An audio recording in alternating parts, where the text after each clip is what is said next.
अब कुछ natural vibration my dear हम लोग बीम्स में देखने जा रहे हैं। ये अगेन स्ट्रेंथ ऑफ मटेरियल की फील्ड है। हाँ, इसको वाइब्रेशन से क्लब करेंगे और उसके बाद नेचुरल वाइब्रेशन की फील्ड खत्म होगी। Is it clear? जिसपे कभी कभी 2-2 नंबर के क्वेश्चन पूछे जाते हैं, बट बच्चे इसमें मिस्टेक करके आते हैं, इस बात को मान लें हम। तो जो पॉइंट इजी है उनको भी समझे, जहां गलती होने का चांस है उनको भी समझे। हम लोग बीम्स के कुछ वाइब्रेशन देखने जा रहे हैं। पहला, लॉन्गिट्यूडनल वाइब्रेशंस ऑफ बीम्स। देखिए नाम ही क्लियर है, longitudinal means along the length. कि अगर हम किसी बीम को लेंथ के अलोंग डिस्टर्ब करें तो नो डाउट वो वाइब्रेशन लेंथ के अलोंग होंगे। इस डिपेंड करता है ना हम डिस्टर्ब कैसे कर रहे हैं। अगर हम लेंथ के अलोंग डिस्टर्ब करके छोड़ते हैं तो लेंथ के अलोंग होंगे। जैसे ये हमारा एक बीम है मासलेस, इसके एंड में हमने एक मास लगा दिया। इसका क्रॉस सेक्शन एरिया ए है, यंग्स मॉडुलस ई है, लेंथ एल है, और अगर ऐसे डिस्टर्ब करके छोड़ दें तो ये वाइब्रेशन होंगे लॉन्गिट्यूडनल। हर बच्चा जानता है मेरे लाल की लॉन्गिट्यूडनल स्टिफनेस किसी भी बीम की क्या होती है? Force required to produce unit deflection along the length क्या होती है? दुनिया को मालूम होनी चाहिए, तो क्लास 11th में पढ़ चुके हो कि Young's modulus is stress divide by longitudinal strain. तो force required per unit deflection F by delta L की वैल्यू क्या आई? ए बाई एल। यही तो होती है लॉन्गिट्यूडनल स्टिफनेस। लेकिन ध्यान रखना, लॉन्गिट्यूड जैसे टॉर्शनल थी क्या? जीजे बाई एल, ये लॉन्गिट्यूडनल है। ये मत बोल देना स्टिफनेस है, पूरा बोलना लॉन्गिट्यूडनल है। स्टिफनेस तो कई तरह की होती है। इसी बीम में टॉर्शनल अलग थी, जीजे बाई एल, बीम तो वही है, उसकी लॉन्गिट्यूडनल स्टिफनेस अलग है, टॉर्शनल अलग है, बेंडिंग अलग है, सब अलग है। हवा लग रही है मैं जो बोल रहा हूँ? तो जब तुम्हें लॉन्गिट्यूडनल स्टिफनेस मालूम है तो नीचे मास लगा दो, स्प्रिंग मास सिस्टम हो गया, सीधा आंसर ठोक दो, under root S by M. बस कुछ नहीं करना है, इसकी वैल्यू ठोकनी है। अब जैसे कई बार बच्चे बोलते हैं सर इसको भी अगर हम रेले मेथड से करते हैं डेल्टा निकाल के, आंसर सेम आएगा, डेल्टा निकाल। लेकिन अगर आप डेल्टा निकाल के करते हो ठीक है कर दीजिए, मुझे कोई दिक्कत नहीं है। ब्रैकेट में लिख देना मैं मूर्ख हूँ, ब्रैकेट में लिखना पड़ेगा मैं मूर्ख हूँ, तो आंसर इनकम्प्लीट। क्योंकि जब पहली लाइन में हमें स्टिफनेस मालूम थी उसके बाद भी हमने मेडिसिन खाई है बिना दर्द के, कि पहली लाइन में आंसर आ रहा था फिर भी हमने 2 लाइनों में डेल्टा निकाला है, तो मूर्ख तो ही। ये ब्रैकेट में लिख देना, तब आंसर पूरे मार्क्स मिल जाएंगे। आंसर तो वही आना है भाई। पॉइंट तो यही उठता है ना, जब एस मालूम है तो डेल्टा क्यों निकालें? डेल्टा तो वहां निकालेंगे जहां हमारे पास ऐसी नहीं होगी। Is it clear? आइए थोड़ा सिस्टम और अच्छा करते हैं।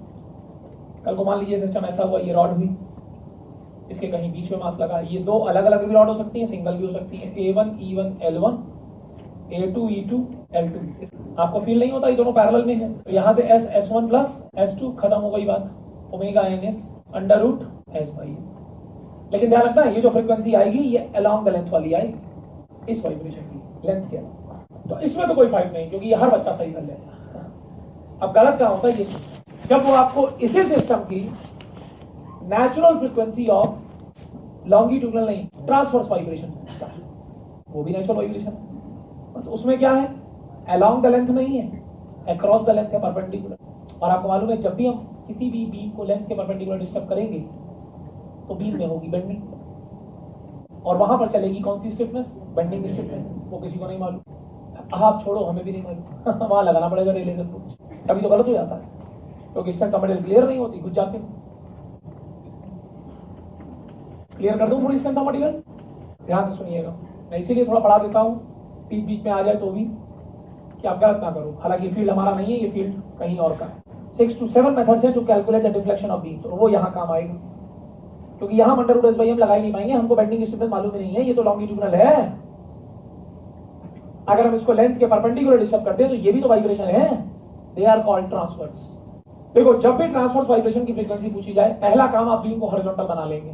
मतलब जो भी सिस्टम उसने दिया उसको अगर हॉरिजॉन्टल दिया बढ़िया है, नहीं तो खुद बना लो, कोई फर्क नहीं पड़ता, आपको बनाने में कोई कुछ नहीं जाता, तुरंत कन्वर्ट कर लो हॉरिजॉन्टल उसे। क्योंकि बेसिक स्प्रिंग मास सिस्टम है, हार्डली मैटर्स की इंक्लाइंड हो, वर्टिकल हॉरिजॉन्टल मैं दिखा चुका हूं, फ्रीक्वेंसी सेम रहती है, तुरंत इसको हॉरिजॉन्टल बना लो। जैसे मान लो ये सिस्टम है, हमने इसको हॉरिजॉन्टल प्लॉट कर लिया, ये क्या बना बच्चों? कैंटिलीवर। जैसे मान लो ये सिस्टम है, ये क्या बना? ये फिक्स बीम बना बेटा, दोनों एंड पे जो फिक्स है वो फिक्स बीम हुआ ना। ये डिस्टेंस L1, ये L2, total length L। Are you getting my point? कल को सिंपली सपोर्टेड भी हो सकता है। Is it sure? केवल एक काम करिए, बिकॉज ऑफ दिस वेट ये पता कर लीजिए कि बीम कितना डिफ्लेक्ट हुआ। बस स्टैटिक डिफ्लेक्शन हमें वहां का लेना है जहां मास लगा है। आपको मालूम होना चाहिए कैंटिलीवर का डिफ्लेक्शन क्या होगा? WL3/3EL। W क्या है? mg। L जितनी डिस्टेंस में, E क्या है? Young's modulus of elasticity. Clear? I क्या है? Moment of inertia. क्या वैल्यू होगी? Pi D power 4/64। कितने बच्चे तो यहाँ मास मोमेंट ऑफ इनर्शिया डाले जाते हैं। अबे ये इस मास का नहीं आई, ये रॉड का आई है अबाउट द बेंडिंग एक्सिस। ये रॉड है, ये कौन सी एक्सिस है?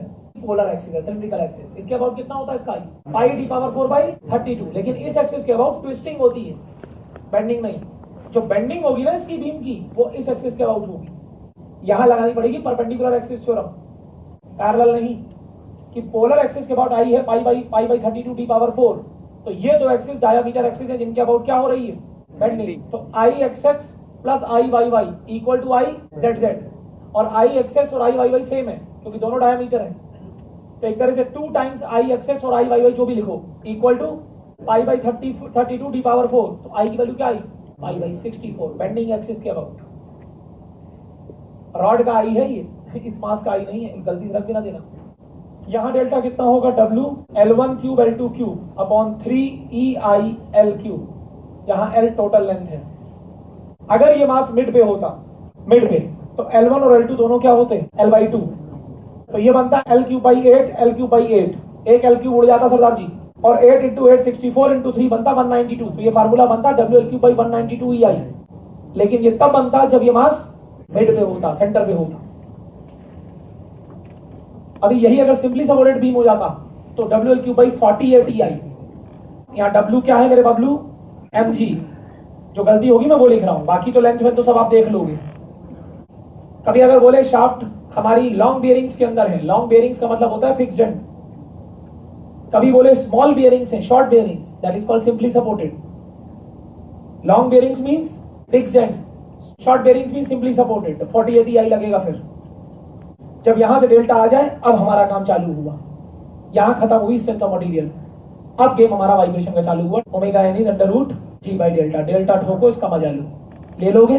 जब ले लो तो मेरे लाल इसको आप इक्वेट कर सकते हो under root S by M.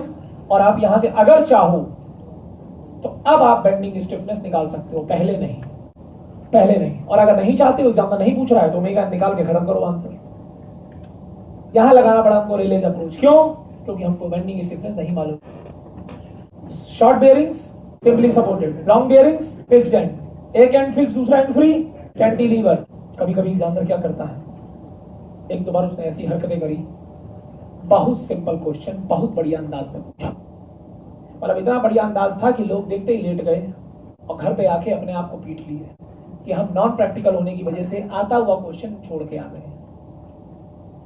आता हुआ क्वेश्चन छोड़ के आए बच्चे नॉन प्रैक्टिकल की वजह से, जिसमें कुछ नहीं निकलवा रहा था, सब कुछ वो खुद दे रहा था, लेकिन एको से नहीं हिला क्वेश्चन क्या है, समझ ही नहीं पाए क्वेश्चन। सुनना, ये 2 नंबर का क्वेश्चन ये पूछा गया। उसने एक बीम दिया यहाँ पर, और यहाँ पर एक मास दिया, और नीचे एक स्प्रिंग लगाई, और यहाँ लिखा S2। इस बीम की उसने बेंडिंग स्टिफनेस दे दी S1। ट्रबल तो उसने दे ही दी। ट्रबल क्या होती है? बेंडिंग स्टिफनेस निकालना। वो हमारे पास नहीं होती ना, वो तो हम ऐसे निकाल सकते हैं, पहले ओमेगा निकालना पड़ेगा, फिर उससे निकलेगी। उसने खुद ही देती बीम की बेंडिंग स्टिफनेस। पूछा इसका इस सिस्टम का ओमेगा बताओ। सिर्फ नॉन प्रैक्टिकल होने की वजह से बच्चे घुस गए। 2 बॉडी का क्वेश्चन सुनना, ये एंड फिक्स है, बिकॉज ऑफ दिस वेट ये बीम बेंड होगा। उस बेंडिंग का पोजीशन उसे डायरेक्ट दे दिया, खत्म हो गई बात। उसकी बेंडिंग को एक स्प्रिंग से रिप्लेस करो। स्प्रिंग होता ही क्या? रिप्रेजेंटेशन ऑफ स्टिफनेस ही तो होता है। जब वो डायरेक्ट बेंडिंग स्टिफनेस दे रहा है तो मतलब बीम की बेंडिंग को हम S1 की स्प्रिंग से दिखा सकते हैं। उसके नीचे क्या लगा है? ले उसके नीचे दूसरी स्प्रिंग। क्या है भाई? ये पैरेलल। तुरंत आंसर करो under root S1 plus S2 by M। 1 second का क्वेश्चन, झूल गए बच्चे। क्यों? पूछने का अंदाज क्या सॉलिड था। क्लियर नहीं होता ना बच्चों, फार्मूला क्लियर नहीं कि हम फार्मूला लिख रहे हैं under root S by M, यही नहीं मालूम गैस कौन सा है, ये टॉर्शन वाला है कि बेंडिंग वाला है कि लॉन्गिट्यूडनल वाला है कि ये ट्यूडल वाला है कि वो वाला है कि वो वाला है कि वो वाला है। बस एक ही answer under root S by M। यही पढ़ा लाइफ में कि फार्मूले सारे याद कर डालो, उसके अंदर कौन कौन है ये मालूम नहीं, कौन कहां से। तो यही होता है, मम्मी को पापा बोलोगे, पापा को मम्मी। जब तक आप प्रैक्टिकल नहीं है, अच्छे अच्छे छोटे छोटे क्वेश्चन भी छूट जाएंगे आपसे। ये देखो कितना छोटा क्वेश्चन है। अब यही क्वेश्चन अगली बार पूछ लेगा, ये मैं पूछ रहा हूँ। इस बीम की बेंडिंग स्टिफनेस उसने S1 दे दी और पूछा नेचुरल फ्रीक्वेंसी बता दो बच्चे इसकी। 2 बॉडी का क्वेश्चन है, सुनो मैं दिखाता हूँ। ये दोनों एंड फिक्स है, इसको एक ही बना लो, क्या फर्क पड़ता है? Anything fix the ground is fix. Because of this weight ये बीम बेंड होगा, खत्म। यहां से सीधा इसको S1 की स्प्रिंग से रिप्लेस करो, क्योंकि अगर आपको बेंडिंग स्टिफनेस मालूम है तो आप उसकी S1 की स्प्रिंग बना के रिप्लेस करो यार, खत्म करो कहानी। दिक्कत होता होती है जब मालूम नहीं होती, तब प्रॉब्लम होती है। डायरेक्ट दे रहा है, उसके नीचे क्या लगी, दूसरी स्प्रिंग, क्या है, सीरीज। इक्विवेलेंट स्टेटमेंट निकालिए, ठोक दीजिए अंडर वही अच्छा आंसर। तो कभी कभी इस बात को मान के चले आप, बहुत सिंपल क्वेश्चन होते हैं लेकिन उनके पूछने का अंदाज बहुत अच्छा होता है। Way of asking is good, question is very simple. क्यों पूछा उसने ये कि बच्चे को क्लियर है स्टिफनेस क्या होती है, बेंडिंग स्टिफनेस क्या होती है, ये क्या होता है, वो क्या होता है, क्या उसको आइडिया लगा है कि नहीं, सिंपल फार्मूला याद किया।